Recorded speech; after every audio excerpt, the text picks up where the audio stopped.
जय जिनेन्द्र। तीन भुवन में सार वीतराग विज्ञानता, शिव स्वरूप शिव कारण त्रियोग समारी के। छह डाला ग्रंथ पंडित दौलत राम जी कृत, उस पर हमारी चर्चा चल रही है। उसमें दूसरी ढाल हम पढ़ रहे हैं, जिसमें हमारे दुख का कारण बताया गया है। हमारा दुख का कारण कोई पर पदार्थ नहीं है, कोई अन्य पदार्थ नहीं है, किंतु हमारी स्वयं की भूल है। और वो भूल क्या है हमारी? कि मिथ्या दर्शन, मिथ्या ज्ञान और मिथ्या चारित्र। ये तीन शब्द तो थोड़े शास्त्रीय शब्द हो गए, कि और सरल भाषा में बोलें तो क्या है? गलत जानना, गलत मानना और गलत आचरण करना। गलत मानना अर्थात जो चीज जैसी है उसे वैसा नहीं मानना, उससे अपोजिट मानना, वो है मिथ्या दर्शन। तो इसी में ही हमने चर्चा की सात तत्व संबंधी भूल की, कि ये भूलें ऐसी है कि जो हम अनादि से उल्टा मानते आ रहे हैं। जीव जैसा है, जीव में स्वयं हूं किंतु अपने को जीव नहीं मानना। मैं शरीर नहीं हूं किंतु अपने को शरीर मानना। ये दोनों चीजें हम मानते आ रहे हैं या नहीं अनादि से? कि हाँ, हम अनादि से ऐसा ही मानते आ रहे हैं। तीसरी भूल आश्रव तत्व संबंधी भूल क्या है? कि राग द्वेष मोह के परिणाम ये मुझे दुख देने वाले परिणाम हैं, किंतु इन्हें अच्छा मानना, इन परिणामों को अच्छा मानना और इन परिणामों को करने में ही लगे रहना। दिन रात शुभाशुभ भावों से मेरा व्यापार चला करता। दिन रात बस शुभ के भाव, अशुभ के भाव, शुभ के भाव, अशुभ के भाव, और ये करते हुए करना कि ये भाव अच्छे हैं। ये आश्रव तत्व संबंधी भूल है।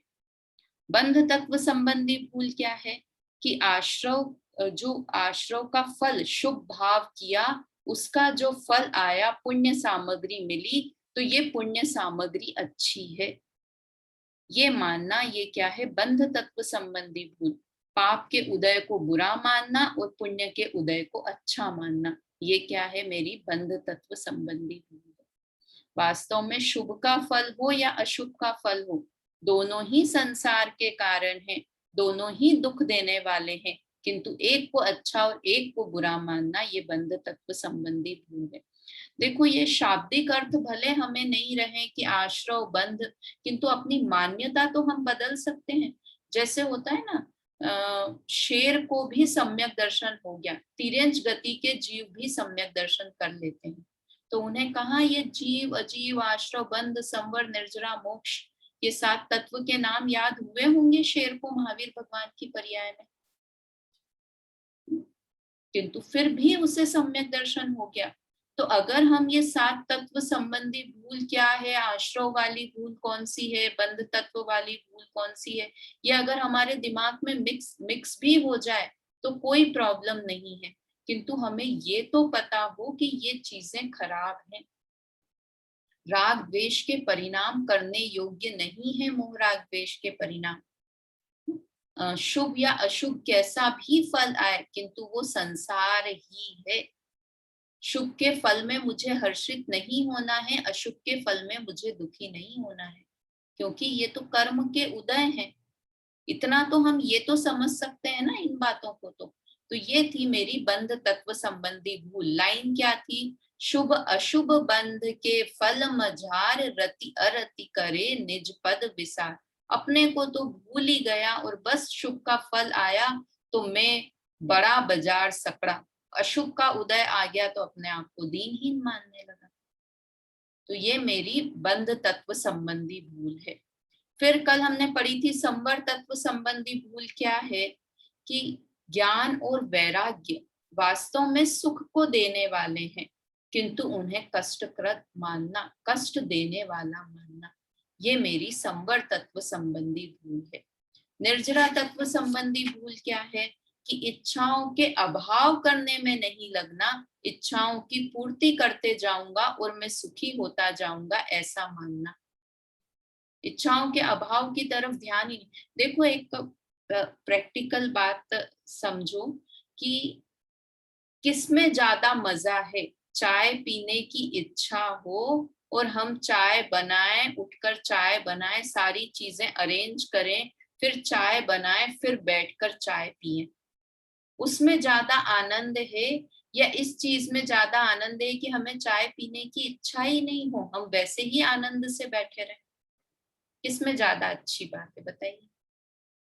कि दोनों आराम से बैठे हैं, एक कब आराम से बैठा है कि उसने पूरी चाय बनाई, पूरी प्रोसेस की, पहले इच्छा हुई, फिर उस इच्छा को पूरी करने के लिए सारे सामान इकट्ठे किए, चाय बनाई, फिर आराम से बैठ के, कई लोग होते हैं ना ऐसे बैठ के चाय पीने के लिए कि चलो अब आराम से बैठ के चाय पीते हैं। और दूसरा व्यक्ति है कि जिसने चाय छोड़ रखी है, चाय पीता ही नहीं है, चाय का अभाव, इच्छा ही नहीं हुई उसे चाय पीने की, और वो पहले ही आराम से कुर्सी पर बैठा हुआ था। तो कौन ज्यादा सुखी है, इच्छा उत्पन्न हो और इच्छा की पूर्ति करने वाला, या जिसे इच्छा उत्पन्न ही नहीं हुई वो? तो वास्तव में इच्छा का अभाव होना, कौन सी इच्छा का अभाव होना, कि शुभ की इच्छा और अशुभ की इच्छा, दोनों ही इच्छाओं का अभाव हो जाना, वो ही वास्तव में निर्जरा है। किंतु मैं पूरा जीवन इच्छाओं की पूर्ति में बिता देता हूँ और उसमें आनंदित होता हूँ कि मेरी एक इच्छा पूरी हो गई तो मैं अपने आप को सुखी मानने लगता हूँ। ये मेरी निर्जरा तत्व संबंधी भूल है। कल भी बताया था, निर्जरा तत्व संबंधी भूल याद रखने के लिए क्या कर सकते हैं, इच्छा निरोधस तप तपस निर्जरा। तो निर्जरा और इच्छा का इस तरह से रिलेशन याद रख सकते हैं हम। उसके बाद है मोक्ष तत्व संबंधी भूल। तो क्या है मोक्ष तत्व संबंधी भूल, कि जैसा सुख, मोक्ष के सुख की अनाकुलता वाला सुख मोक्ष में होता है, उस सुख की तो खबर ही नहीं है। और कैसा है सुख, मोक्ष के सुख को कैसा मानना, कि जितना स्वर्ग में सुख है ना, उससे कहीं ज्यादा सुख मोक्ष में मिलेगा, ऐसा मानकर मोक्ष के लिए उपाय करना। किंतु स्वर्ग में तो कैसा सुख है, आकुलता वाला सुख है, और मोक्ष में कैसा सुख है, निराकुलता वाला सुख है। मतलब मोक्ष सुख और स्वर्ग सुख को हम कंपेयर कर ही नहीं सकते। दोनों के सुख की टाइप ही अलग है, जाति ही अलग है, किंतु उन दोनों को एक जाति का मानना और मोक्ष में स्वर्ग से भी अनंत गुना सुख मिलेगा, ऐसा मानकर मोक्ष के लिए उपाय करना, तो वो उपाय भी सच्चा नहीं होगा। और या फिर हम बोल दें कि मोक्ष में तो कुछ करना नहीं है, तो कई बार ऐसे कि अरे सिद्ध भगवान बन के लटक जाएंगे, तो क्या मोक्ष में यहीं पर ही संसार में ही सुख से रहो ना, जहाँ सुख से रहो वही मोक्ष है। इस तरह की कई लोग दलील देते हुए मिल जाते हैं। तो वास्तव में ये वाला सुख मतलब मोक्ष सुख की खबर ही नहीं है। देखो क्या लाइन आई थी मोक्ष सुख के लिए, शिव रूप निराकुल तान जोय, मोक्ष में निराकुल सुख है उसकी तो खबर ही नहीं होना, ये मोक्ष तत्व संबंधी भूल है। अब कल मैंने एक और बात की थी कि ऐसा है कि जिसे आश्रव तत्व संबंधी भूल है, उसे नियम से संवर तत्व संबंधी भूल भी है। ऐसा क्यों है कि आश्रव में किसको अच्छा मान रहे हैं, आश्रव में मोह राग द्वेष के परिणाम अच्छे हैं, है ना। लाइन क्या है आश्रव तत्व की, रागादि प्रगट ये दुख देन तिन्ही को सेवत गिनत चैन।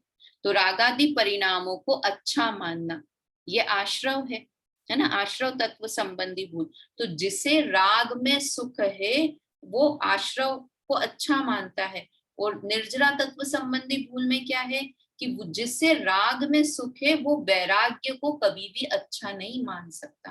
तो जिसे आश्रव तत्व संबंधी भूल है उसे नियम से संवर तत्व संबंधी ही भूल है, क्योंकि राग में आश्रव में राग को अच्छा मान रहा था, तो पक्की बात है वो वैराग्य को अच्छा नहीं मान रहा है। फिर उसके बाद थी बंध और निर्जरा तत्व संबंधी भूल। तो बंध तत्व संबंधी भूल में क्या है कि शुभ कर्मों का फल चाहता है ना, चाहना मतलब इच्छा करना, शुभ कर्म के फल की इच्छा करता है। वो क्या है, शुभ कर्म के फल की इच्छा करता है, मतलब वो उसकी बंध तत्व संबंधी भूल है। और निर्जरा में क्या है, इच्छाओं का अभाव ही है। तो बंध में तो क्या कर रहा है, इच्छा कर रहा है ना, इच्छा करना, और निर्जरा में इच्छा का अभाव होना। तो जिसे बंध तत्व संबंधी भूल है उसे निश्चित है कि निर्जरा तत्व संबंधी भूल है ही है, और जिसे बंध तत्व संबंधी भूल है उसे मोक्ष तत्व संबंधी भूल भी है, क्योंकि वो शुभ कर्म चाह रहा है, शुभ कर्म का फल चाह रहा है, मतलब वो स्वर्ग का सुख चाह रहा है ना। तो पक्की बात है कि उसे मोक्ष सुख की खबर ही नहीं है। इन शॉर्ट हम कह सकते हैं कि जिसे एक तत्व संबंधी भूल है उसे सातों तत्व संबंधी भूल होती ही होती है। तो एक भूल हम निकाल दें कि बस अपने को जीव मानना शुरू कर दें कि मैं जीव हूं और मुझ में ज्ञानादि अनंत गुण है, ऐसा मानना शुरू कर दें, तो उसका मतलब है कि हमारी सारी भूलें निकल जाएंगी। सारे सातों तत्व संबंधी, तो इतनी तत्व संबंधी भूल पढ़ाई क्यों, सिर्फ ऐसे ही कह देते कि मैं आत्मा हूं, किंतु हमारे पास ज्ञान बहुत है ना। तो वो ज्ञान देखो, सम्यक दर्शन के लिए बहुत अच्छी बात मैंने पढ़ी थी, और मुझे हमेशा के लिए वो बहुत छू गई जैसे दिल को। क्या बात, कि सम्यक दर्शन के लिए बहुत ज्ञान नहीं चाहिए, किंतु जितना ज्ञान है उस ज्ञान का समर्पण चाहिए। क्या कहा, सम्यक दर्शन करने के लिए बहुत सारे ज्ञान की जरूरत नहीं है, पर जितना ज्ञान है उस ज्ञान का पूरा समर्पण आत्मा के ऊपर चाहिए। सम्यक दर्शन करने में वो पूरे ज्ञान का समर्पण चाहिए। तो अगर हम तिर्यंच होते तो हम कह देते कि ठीक है, ये आप सात तत्व संबंधी भूल मत पढ़ो, सिर्फ इतना ही जान लो कि आप आत्मा हो, जीव हो, आप में ज्ञानादि गुण है। किंतु आप तो संगी पंचेंद्रिय हो, मनुष्य हो। संगी पंचेंद्रिय को ही होता है सम्यक दर्शन, तो शेर भी संगी पंचेंद्रिय है, किंतु वो तिर्यंच है, आप मनुष्य हो। आपको जब दुनिया भर की इतनी सारी बातें याद रह जाती है, तो आपको सात तत्व संबंधी मेरी क्या भूल चल रही है इतना तो याद रह ही सकता है ना। तो इसलिए ये सात तत्व संबंधी भूल की बात की कि हमारे अंदर अगर ये भूल है, अगर नहीं है ही है, ये भूल है, इसीलिए अभी तक मिथ्या दृष्टि बने हुए हैं। तो अब इन सात तत्वों की भूल को और शॉर्ट में बोलें तो क्या बोलेंगे कि सार में कह सकते हैं कि जीव और अजीव भिन्न भिन्न हैं और रागादि परिणाम दुख रूप हैं। इतना समझ लिया तो समझो कि हमने पूरा सात तत्व को पाठ को समझ लिया कि जीव और अजीव दोनों अलग अलग हैं। देखो आती है स्टोपदेश की गाथा भी, जीव जुदा पुद्गल जुदा यही तत्व का सार, बाकी जो व्याख्यान है याही का विस्तार। पूरी जिनवाणी, इतनी द्वादशांग जिनवाणी ना किससे भरी है, यही बात समझाने के लिए कि जीव और अजीव अलग अलग हैं, है ना। तो ये पहली बात सात तत्व संबंधी भूल से। और दूसरी बात हमें क्या सीखनी है सात तत्व संबंधी भूल से, कि रागादि परिणाम, पहले तो ये परद्रव्य मुझसे भिन्न है, और दूसरे जो मेरे ही अंदर मोह राग द्वेष के परिणाम हो रहे हैं वो भी दुख रूप भाव हैं। वो अच्छे भाव नहीं है, करने योग्य भाव नहीं है, राग द्वेष मोह के परिणाम। बस ये दो चीजें समझ ली तो समझो हमने सात तत्व संबंधी भूल समझ ली। तो अभी तक हमारी यहाँ तक बात हुई किसकी, सात तत्व संबंधी भूल की, जिसे कि हम कहेंगे कि हमने ग्रहित मिथ्या दर्शन की बात की, है ना, ग्रहित मिथ्या दर्शन की बात की। आज अब हमें पढ़ना है ग्रहित मिथ्या ज्ञान, है ना। ग्रहित मिथ्या ज्ञान पढ़ना है, जो कि उसकी सेकेंड लाइन थी, छंद की सेकेंड लाइन जो थी, ये सातवें छंद की सेकेंड लाइन। पहली लाइन तो क्या थी, पहले हम पूरा का पूरा ये छंद बोलते हैं एक साथ। रोकी न चाह निज शक्ति खोय, शिव रूप निराकुलता न जोय, या ही प्रतीति जुत कछुक ज्ञान, सो दुखदायक अज्ञान जान। तो ये रोकी न चाह, मतलब इच्छाओं को नहीं रोकना, अपनी शक्ति को भूलकर। ये कौन से तत्व संबंधी भूल है? निर्जरा तत्व संबंधी भूल। शिव रूप निराकुलता न जोए, मोक्ष में अनाकुल सुख है, आकुलता रहित सुख है, वो नहीं जानना। ये कौन से तत्व संबंधी भूल है? मोक्ष तत्व संबंधी भूल। और ये जो अब आज हमें लाइन पढ़नी है, या ही प्रतीति जुत कछुक ज्ञान, ऐसी प्रतीति जुत मतलब के साथ में, या ही मतलब कौन सी? ये ऊपर प्रतीति बताई ना, जो सात तत्व संबंधी प्रतीति, जो कि उल्टी मान्यता, गलत प्रतीति, उस प्रतीति के साथ, उस प्रतीति मतलब उस विपरीतता के साथ, उस मिथ्या मान्यता, प्रतीति मतलब मान्यता, उस मान्यता के साथ, जुत मतलब साथ में, जितना भी ज्ञान है, सो दुखदाई अज्ञान जान। उसे क्या जानो? उसे कष्ट देने वाला मिथ्या ज्ञान जानो, अग्रहित मिथ्या ज्ञान। अज्ञान का यहाँ क्या अर्थ है? मिथ्या ज्ञान। अज्ञान का एक अर्थ होता है कि मूर्ख होना, है ना? तो किस बारे में मूर्ख है? कि सात तत्वों के संबंध में वो मिथ्या ज्ञान है, अर्थात विपरीत ज्ञान है। देखिए यहाँ से अर्थ पढ़ते हैं पहले। इसी मिथ्या मान्यता सहित जो कुछ ज्ञान है, कौन सी मिथ्या मान्यता सहित? कि सात तत्वों के संबंध में जो गलत मान्यता है, उस मान्यता के साथ में जितना भी ज्ञान है, वह कष्ट देने वाला अग्रहित मिथ्या ज्ञान है, ऐसा समझना चाहिए। देखो अब इसको एक उदाहरण से हम समझें कि ये मोबाइल है ना, ये मोबाइल है। तो अब हमने इसे, इसके बारे में गलत मतलब मिथ्या दर्शन क्या है इस संबंध में? कि ये मेरा मोबाइल है ना? ये गलत मानना हुआ इसके बारे में। मिथ्या दर्शन का अर्थ होता है गलत मानना। तो मैंने क्या माना? कि ये मोबाइल मेरा है। ठीक है, वास्तव में क्या था? ये पुद्गल था। मैं जीव तत्व हूं और ये मोबाइल पुद्गल है। तो जीव और पुद्गल, वास्तव में पुद्गल का, जीव का, कोई भी पुद्गल जीव का नहीं हो सकता। ये अलग द्रव्य है और मैं अलग द्रव्य हूं, किंतु मैंने इसे अपना माना। तो ये क्या हो गया? मिथ्या दर्शन हो गया। अब मिथ्या ज्ञान क्या हुआ?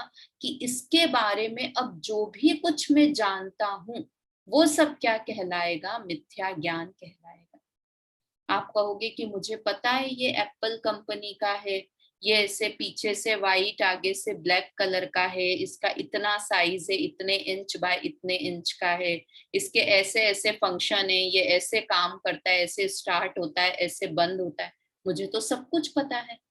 तो ये तो मुझे सही बोलो ना, कि ये ज्ञान तो मुझे सही है कि ये ऐसा है, इस कलर का है, ये साइज है, और इसके जितने भी फीचर्स हैं वो सब पता है। किंतु फिर भी उस ज्ञान को क्या कह रहे हैं? मिथ्या ज्ञान कह रहे हैं। क्यों कह रहे हैं मिथ्या ज्ञान? क्योंकि ये जानना कि ये साइज ये है, ये इसे ज्ञान ही नहीं मानते हैं हम। ज्ञान क्या हुआ? कि ये मेरा है। अगर तुमने इसे मेरा माना, तो इस संबंध में जितना भी ज्ञान है, वो सारा का सारा ज्ञान मिथ्या ज्ञान की श्रेणी में जाएगा। मिथ्या दर्शन रूपी दर्शन मान्यता रूपी घड़ा उल्टा है, तो उसके ऊपर ज्ञान रूपी घड़ा भी उल्टा ही रखा जाएगा। देखो एक और बहुत अच्छा उदाहरण इसमें आता है मोक्ष मार्ग प्रकाशक में, कि अगर सम्यक दृष्टि जीव, दो चीजें यहाँ पर, एक ऐसी रस्सी पड़ी हुई है ना, ये रस्सी पड़ी हुई है, यहाँ पर ऐसे रस्सी पड़ी हुई है, अंधेरा है, घोर अंधेरा है, और ये रस्सी पड़ी हुई है। तो अब वहां पर एक सम्यक दृष्टि जीव आया, उसने इस रस्सी को देखा और क्या समझा? कि अरे ये तो सांप है ना, ये तो सांप है। उसने ऐसा जाना कि ये सांप है, ऐसा जाना एक सम्यक दृष्टि जीव ने। तो उसका ज्ञान क्या बोलेंगे हम? उसे गलत ज्ञान है या सही ज्ञान है? उसके ज्ञान को हम सम्यक ज्ञान बोलेंगे, अभी बताएंगे रीजन। और वहीं पर एक मिथ्या दृष्टि भी उस रूम में आया, और उसने वहां पर सांप था, ओरिजिनल में सांप था, समझो ये सांप है एक और रस्सी, ये सांप है, 1 मिनट निकाल, मिली गई मुझे एक और रस्सी, ये एक और रस्सी, ये सांप था वहां पर, और मिथ्या दृष्टि जीव ने समझा कि अरे ये तो रस्सी है ना?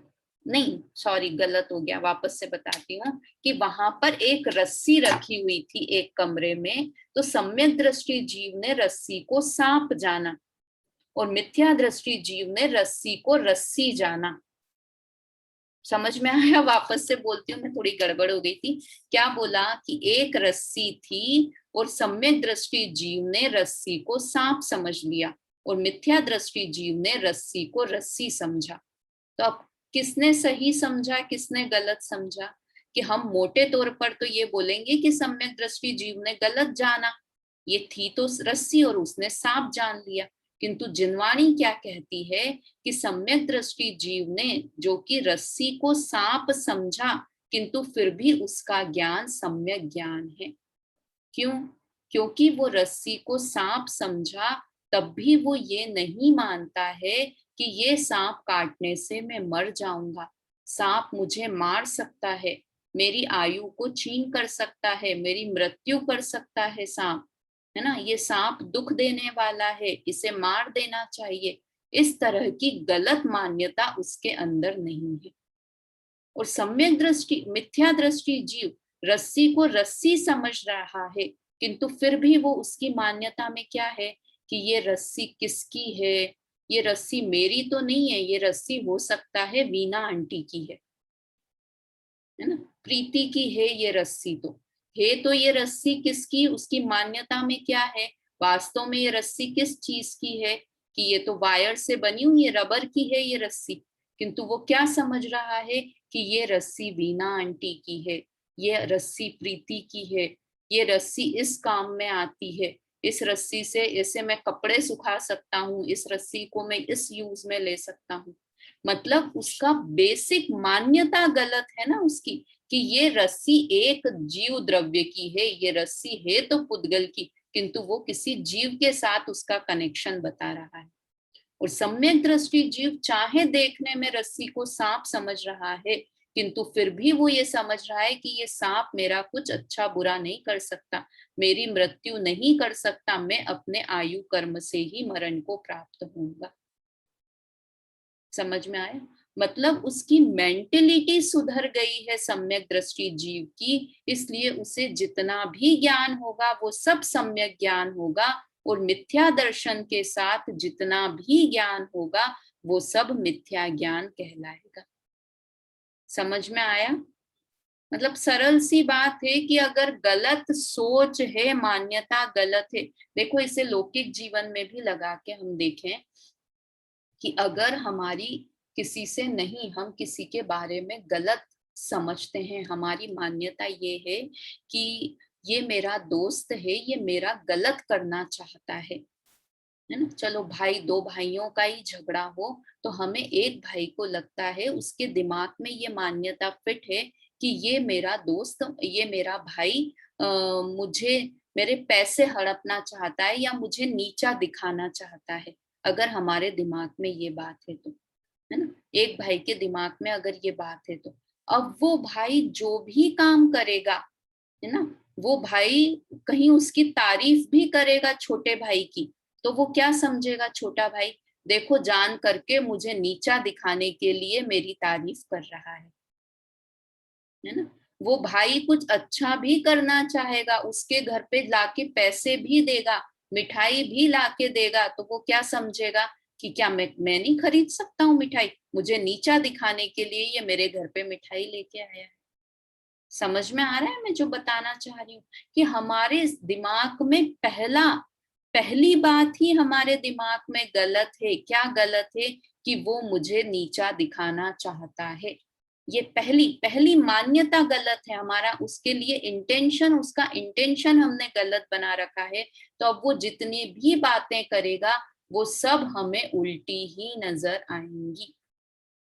तो ऐसा ही मिथ्या दर्शन के साथ है कि मिथ्या दर्शन में मैं पुद्गल को अपना मानता हूं और जीव को अपना नहीं मानता हूं।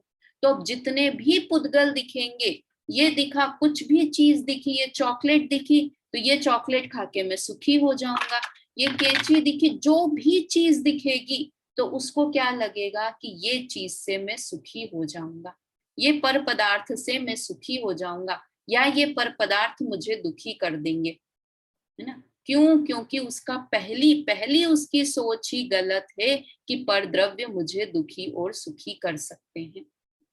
तो उसके साथ में, मिथ्या दर्शन के साथ में जितना भी ज्ञान होगा वो सारा का सारा ज्ञान मिथ्या ज्ञान कहलाएगा।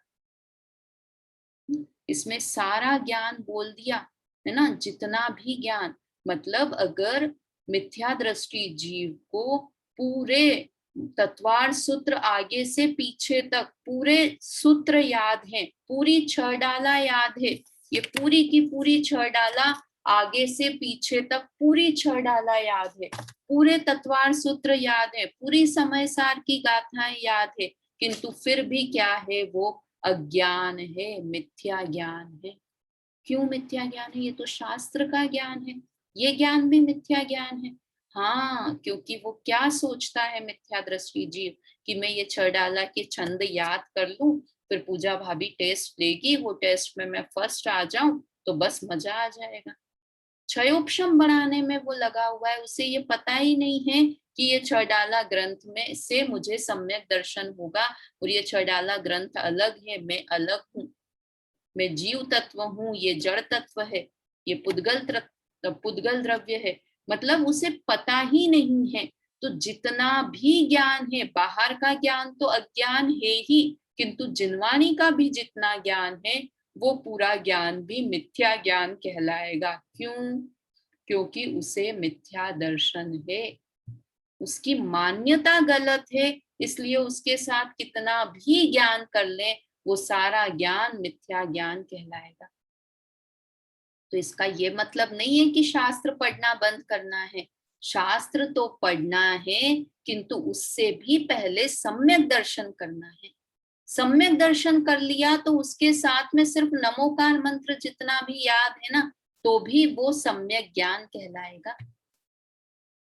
समझ में आ रहा है? अर्थ का अनर्थ नहीं निकालना, ग्रंथ पढ़ने का मना नहीं है, किंतु ग्रंथ के मर्म को समझने की बात है, अपनी मान्यता बदलने की बात है कि पहले हम सम्यक दर्शन करें, उसके बाद जितना भी ज्ञान होगा। सम्यक दर्शन किया तो उसके साथ के लिए फिर वापस से सारे ग्रंथ पढ़ने पड़ेंगे, ऐसा नहीं है।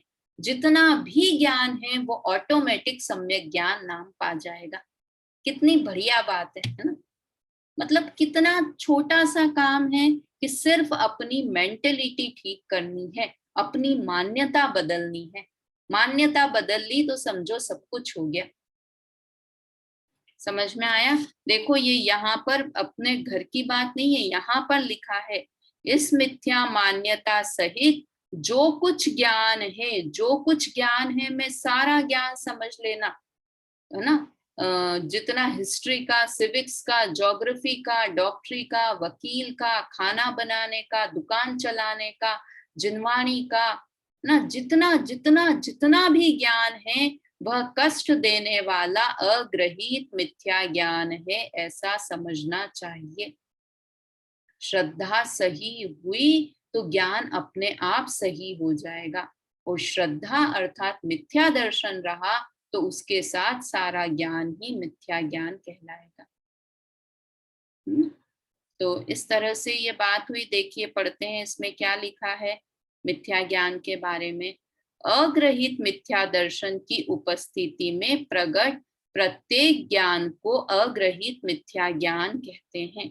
अग्रहित मिथ्या दर्शन के साथ मतलब सात तत्व संबंधी भूल के साथ जितना भी ज्ञान है वो सारा अग्रहित मिथ्या ज्ञान, क्योंकि वो ज्ञान किसी ने हमें दिया नहीं है ना? वो ज्ञान जितना भी ज्ञान है वो सब अग्रहित मिथ्या ज्ञान कहलाएगा। वह महान दुखदाता है। वह मिथ्या ज्ञान उपदेश आदि बाह्य निमित्तों के अवलंबन द्वारा नवीन ग्रहण नहीं किया है, अपितु अनादिकालीन है ना। ये उपदेश आदि से इकट्ठा नहीं हुआ है। जो भी ज्ञान है हमारा शरीर के संबंध में, जो भी ज्ञान है ना, धर्म करने लायक है, शुभ भाव करने लायक है, ये वाला ज्ञान हुआ। मतलब ये उपदेश आदि बाह्य निमित्त के अवलंबन से ग्रहण करेंगे तो वो तो ग्रहित हो गया, नया ग्रहण किया हुआ, किंतु ये मिथ्या ज्ञान अनादि से चला आ रहा है ना, अग्रहित मिथ्या ज्ञान के लिए। तो ये अपन ने जो अभी बोला था ना कि ये शास्त्र का ज्ञान हुआ, तो ये तो हमने नवीन ग्रहण किया है ना, तो ये नवीन ग्रहण किया है, किंतु ये जो अनादि से हमारी मान्यता चली आ रही है उसके साथ हमने ये नया ग्रहण किया है, तो ये ज्ञान भी मिथ्या ज्ञान कहलाया, है ना, अनादिकाल से है, इसलिए इसे अग्रहित स्वाभाविक निसर्गज मिथ्या ज्ञान कहते हैं, है ना। ये स्वाभाविक मतलब ये मिथ्या ज्ञान स्वाभाविक मिथ्या ज्ञान है।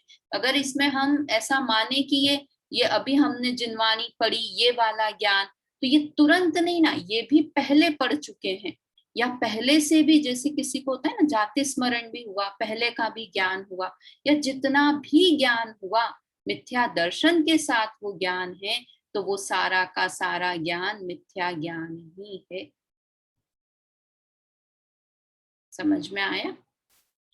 तो इस तरह से ये मिथ्या ज्ञान की बात हुई। आगे हम चर्चा करते हैं अग्रहित मिथ्या चारित्र के बारे में बात करते हैं। देखो ये अभी अपन ग्रहित मिथ्या ज्ञान पढ़ेंगे ना, तब और समझ में आएगा कि हमने ग्रहित मिथ्या ज्ञान कैसा, जो कुशास्त्र हैं उनको पढ़कर जो ज्ञान अर्जित किया, किंतु ये तो हम 6 डाला पढ़ रहे हैं, तो ये तो सुशास्त्र है, किंतु फिर भी इस ज्ञान को मिथ्या ज्ञान नाम क्यों कह दिया?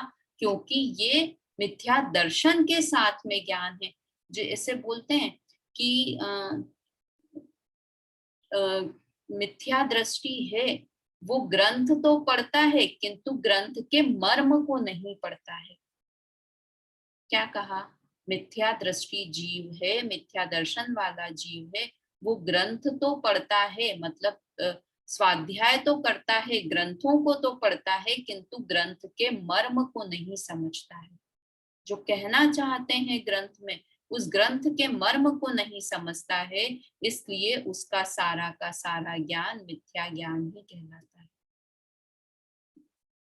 मतलब में ये यहाँ ये बात है कि जब शास्त्र ज्ञान भी मिथ्या ज्ञान है, तो दूसरा ये खोटा ज्ञान है, जो जितना भी ज्ञान, कुकिंग का ज्ञान हुआ, बिजनेस करने का ज्ञान हुआ, है ना, कोई सीए है, सीए का ज्ञान हुआ, जो भी आर्किटेक्चर का ज्ञान हुआ, हर्षित, जो भी जितना भी ज्ञान है, ये सारा ज्ञान क्या कहलाता है?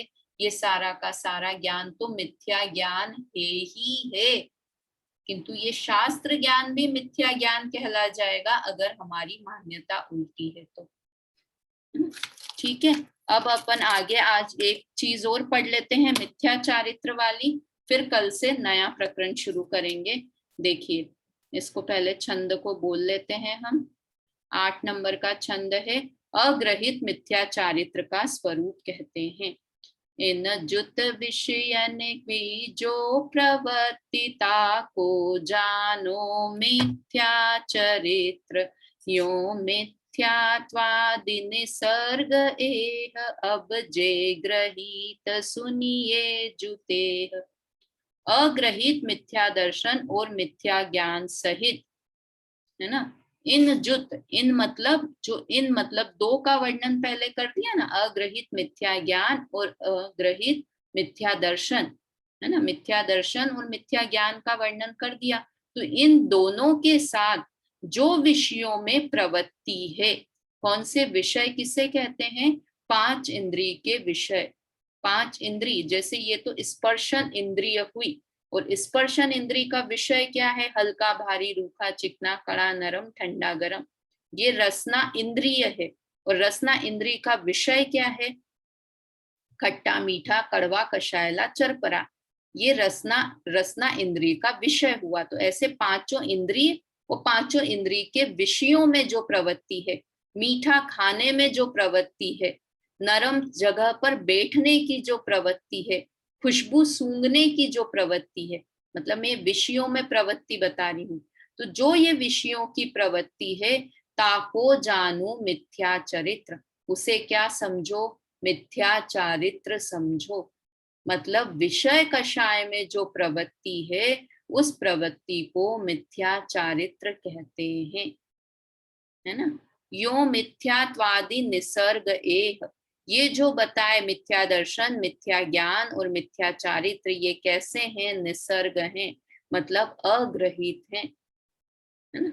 ये नए ग्रहण नहीं किए हैं, निसर्गज हैं, ये अनादि से चले हुए आ रहे हैं।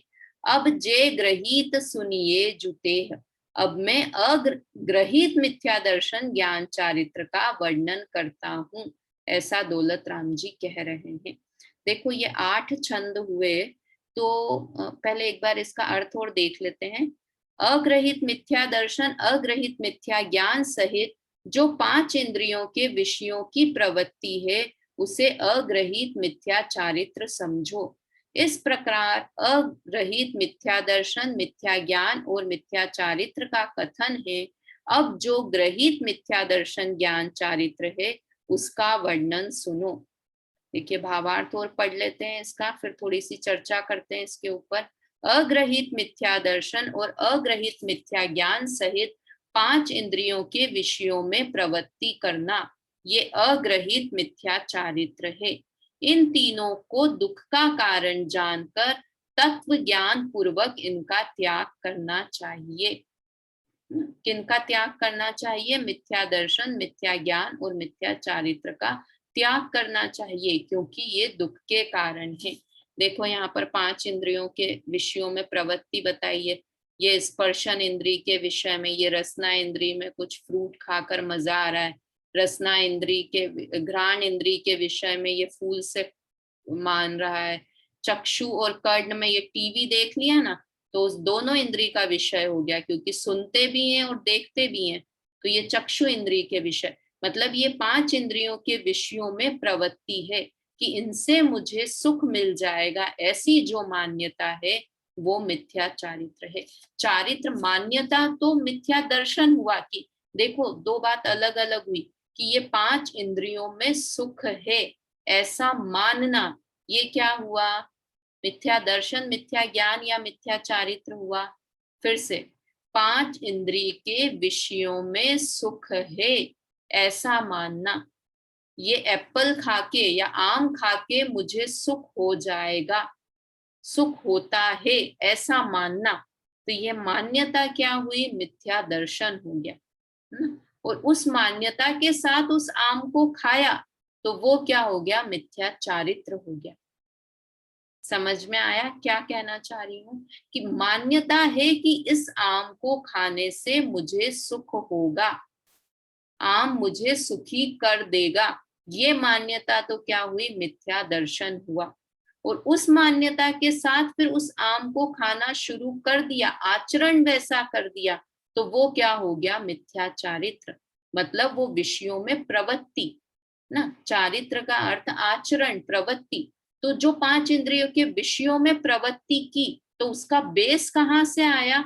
मिथ्या दर्शन से उसका बेस आया। समझ में आया? हम रसगुल्ला क्यों खाते हैं? हम आम क्यों, हमको हापुस आम ही खाना है, क्यों है? क्योंकि उसके पीछे हमारी मान्यता क्या है? कि इसे खाने से मुझे सुख मिलेगा, पर पदार्थ मुझे सुखी कर देगा, ये आम मुझे सुखी कर देगा, हापुस आम, ये रसगुल्ला मुझे सुखी कर देगा, वो मान्यता दिमाग में है ना, इसलिए फिर उन विषयों में प्रवृत्ति होती है। समझ में आया? तो इस तरह से ये 5 इंद्रियों में, 5 इंद्रिय के विषयों में प्रवृत्ति करना, इसे मिथ्या चारित्र कहते हैं। देखो आम मिथ्या दृष्टि जीव भी खाता है, सम्यक दृष्टि जीव भी खाता है। बहुत अच्छी बात निकली है। देखो इसको अपन थोड़ा सा समझते हैं कि विषयों में प्रवृत्ति, एक मिनट, 5 इंद्रियों के विषयों में प्रवृत्ति सम्यक दृष्टि जीव की होती है। सम्यक दृष्टि जीव भी आम खाता है, मिथ्या दृष्टि जीव भी आम खाता है। और किंतु एक का आम खाना मिथ्या चारित्र है, एक का आम खाना सम्यक चारित्र है। सम्यक चारित्र मतलब वो मोटे तौर पर कि कितनी कषाय का अभाव है। अभी अपन बहुत डीप वाला नहीं, एक मोटे तरह से बात कर रहे हैं। तो उसके पीछे क्या लॉजिक है कि जो मिथ्या दृष्टि जीव है वो ये सोच के आम खा रहा है कि इस आम खाने से मुझे सुख हो जाएगा, ये आम मुझे सुखी कर सकता है, मिथ्या दृष्टि जीव ये मानता है। और सम्यक दृष्टि जीव भी आम खा रहा है, किंतु वो क्या मानता है कि ये आम मुझे सुखी नहीं कर सकता, ये परद्रव्य है, परद्रव्य मुझे सुखी और दुखी नहीं कर सकता है ना। तो दोनों की मान्यता, मतलब एक मिथ्या दृष्टि है, एक सम्यक दृष्टि है। तो जो ये सोचकर विषयों में प्रवृत्ति हो रही है, अपन रसना इंद्रिय के विषय की बात कर रहे हैं, ऐसे ही पांचों इंद्रिय के विषयों में लगा लेना। तो पांचों इंद्रियों के विषयों में ये सोचकर प्रवृत्ति है कि ये इंद्रिय के विषय मुझे सुखी कर देंगे, तो उसके कारण वो प्रवृत्ति मिथ्या चारित्र नाम पाती है। ये तीनों का जोड़ा है, मिथ्या दर्शन है तो मिथ्या ज्ञान भी है और मिथ्या चारित्र भी है, और सम्यक दर्शन है तो सम्यक ज्ञान भी है और सम्यक चारित्र भी है। सम्यक चारित्र धीरे धीरे होता है ना, क्रम पड़ता है, चारित्र में क्रम पड़ता है, वो आगे की बात है, अपन उतना डिटेल नहीं, अभी मोटे तौर पे समझने वाली बात है। तो इस तरह से ये वाली प्रवृत्ति की बात है। तो वो पांच इंद्रिय के विषयों में प्रवृत्ति होना, उसे क्या कहते हैं, मिथ्या चारित्र कहते हैं। भावार्थ एक बार पढ़ लेते हैं। इस प्रकार अग्रहित मिथ्या दर्शन, ज्ञान और चारित्र का वर्णन करके अब ग्रहित मिथ्या दर्शन, ज्ञान, चारित्र का वर्णन किया जा रहा है, जिसे सुनकर आत्म कल्याण के अभिलाषी जीवों का इनका अर्थात ग्रहित मिथ्या दर्शन, ज्ञान, चारित्र का परित्याग कर देना चाहिए। अभी एक टाइप के मिथ्या दर्शन की बात हुई, अब मिथ्यात्व की बात हुई, अभी अग्रहित की, जो किसी ने सिखाया नहीं। ये पांच इंद्रिय के विषयों में प्रवृत्ति करो, ये किसी ने सिखाया है कि देखो पैदा होता भी बच्चा होगा ना, उसको भी मीठा खाना अच्छा लगेगा, उसे भी सॉफ्ट सॉफ्ट चीजें टच करना अच्छा लगेगा, नरम मुलायम, इसलिए कड़क चीज पे रखोगे तो वो भी दुखी होगा। चॉकलेट बच्चा पहली बार खाए ना तो भी उसे पसंद आ जाती है ना, मीठी चीजें, कड़वी चीजें बनाओ तो नहीं खाएगा, मुंह बिगाड़ेगा। तो ये सारी चीजें किसने सिखाई, पांच इंद्रिय के विषयों में सुख है, किसने सिखाया ये, कि ये अनादि से ये मिथ्या मान्यता चली, मिथ्या आचरण चला आ रहा है। मतलब विषयों में प्रवृत्ति में सुख है, पांच इंद्रिय के विषयों में ये प्रवृत्ति अनादि से चली आ रही है, इसलिए इस प्रवृत्ति को क्या कहेंगे, अग्रहित मिथ्या चारित्र कहेंगे। काम सेवन करना, कभी कोई ट्रेनिंग नहीं देता है किसी को, तिर्यंच को कोई ट्रेनिंग नहीं देता है, मनुष्यों को कोई ट्रेनिंग नहीं देता है, किंतु ये पांच इंद्रिय के विषयों में प्रवृत्ति, ये काम सेवन की प्रवृत्ति, ये अनादि काल से जीव करता आ रहा है, इसलिए ये कैसी है, अग्रहित मिथ्या चारित्र है।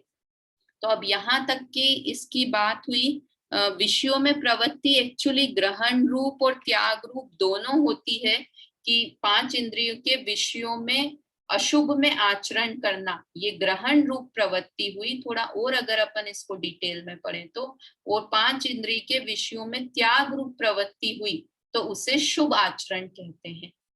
ये थोड़ा और डिटेल हो गया इसका, कि मतलब शुभ भाव भी मिथ्या चारित्र है, ऐसा बता रहे हैं, क्योंकि उसमें भी पांच इंद्रियों की अपेक्षा लग रही है ना। अशुभ भाव में तो पांच इंद्रियों में प्रवृत्ति है, इसलिए वो अशुभ आचरण है, आचरण की बात है। और शुभ आचरण में क्या है, पांच इंद्रियों के विषयों के त्याग रूप प्रवृत्ति है ना। इसका मतलब कि जितनी भी मिथ्यात्व के साथ में जितनी भी प्रवृत्ति है, वो सब प्रवृत्ति मिथ्या चारित्र ही कहलाती है। ये और डिटेल में अगर अपन समझें तो उसकी बात है। अब यहाँ तक देखिए 8 छंद हो गए, है ना। इसमें टोटल में कितने छंद हैं, इस वाले ढाल में टोटल 15 छंद हैं। तो कितना अच्छा डिवीजन कर रखा दौलत राम जी साहब ने, कि शुरू के 8 में से भी पहला छंद तो किस चीज के लिए था, कि उसमें बताया था कि मैं अभी मिथ्या दर्शन, ज्ञान, चारित्र का वर्णन कर रहा हूँ, है ना। पहला छंद था ना, ऐसे मिथ्या दृग ज्ञान चरण वश भ्रमत भरत दुख जन्म मरण, ताते इनको तजिए सुजान, सुन तिन संक्षेप कहूं बखान। तो पहला छंद तो उन्होंने बता दिया कि मैं इसका वर्णन कर रहा हूँ। अब दूसरे से काउंट करें तो दूसरा, तीसरा, चौथा, पांचवा, छठा, सातवां, आठवां, तो कितने? 7 छंद हो गए। तो 7 छंदों में तो उन्होंने किसका वर्णन किया? अग्रहित मिथ्या दर्शन ज्ञान चारित्र का किया। 8 जितने छंद हो गए, पहला छंद निकाल दिया, तो 7 छंदों में अग्रहित का वर्णन किया। अब आगे के 7 छंदों में ग्रहित मिथ्या दर्शन ज्ञान चारित्र का वर्णन करेंगे। इक्वल इक्वल डिवीजन किया, बिल्कुल 7 इस चीज के लिए और 7 इस चीज के लिए, है ना। तो इस तरह से बराबर इक्वल डिवीजन दौलत राम जी ने किया। तो कल से अब हमारे जो 7 छंद चलेंगे वो किसके चलेंगे? ग्रहित मिथ्यात्व के चलेंगे। अभी समय हो गया है अभी का, अभी चर्चा समाप्त करते हैं और कल वापस अब चर्चा प्रारंभ करेंगे। आपके पास कहीं 6 डाला की रिकॉर्डिंग हो ना, तो घर पे थोड़ी वो बजा लिया करिए। मैं टेलीग्राम पर और डाल दूंगी कहीं 6 डाला दूसरी ढाल, तो क्या घर पे दिन भर ये बजता रहे ना, तो दिन भर वही खुमारी रहती है। तो अभी जैसे ये अर्थ पड़ा तो आप लोगों को वो दिन भर चिंतन में चलता रहे। दिन में एक ना एक बार तो सुन ही लेना चाहिए जो ढाल हम पढ़ रहे हैं ना, उस ढाल को। मोस्टली सबके पास होगी भी सही वो, और मैं भेज भी दूंगी नहीं तो टेलीग्राम पर। ठीक है, अभी का समय हो गया है। जिनवाणी स्तुति। निज निधि निज में बताई, यह अनंत उपकार है। इसके लिए जिन वाणी माँ को वंदना शत बार है, वंदना शत बार है। जय जिनेन्द्र।